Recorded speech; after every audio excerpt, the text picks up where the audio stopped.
প্রতিজ্ঞা ধারাবাহিকের সাম্প্রতিক পর্বে অভি ও ছুটির ফুলশয্যার রাতে এক মজার ও রোমান্টিক দৃশ্য দেখা যায়। ঘরের অতিরিক্ত ঠান্ডার কারণে খাটের নিচে লুকিয়ে থাকা ছুটিকে অভি উদ্ধার করে এবং তাদের মধ্যে এক নিবিড় রসায়ন তৈরি হয়।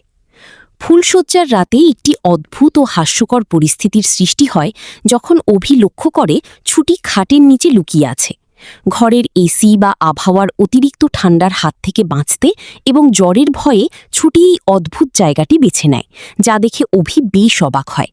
অভি তাকে বারবার বেরিয়ে আসতে বললেও ছুটি জেদ ধরে সেখানেই থাকবে বলে জানায়। কোলে তুলে নিয়ে রোমান্টিক মুহূর্ত।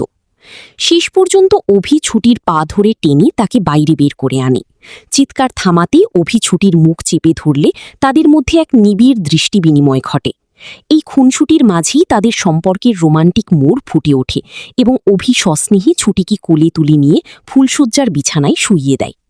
এই পর্বটি দর্শকদের জন্য অভি ও ছুটির সম্পর্কের এক নতুন ও মধুর মোড় নিয়ে এসেছে, যেখানে মান অভিমান আর খুনসুটির মাঝে ভালোবাসার বহিঃপ্রকাশ ঘটেছে।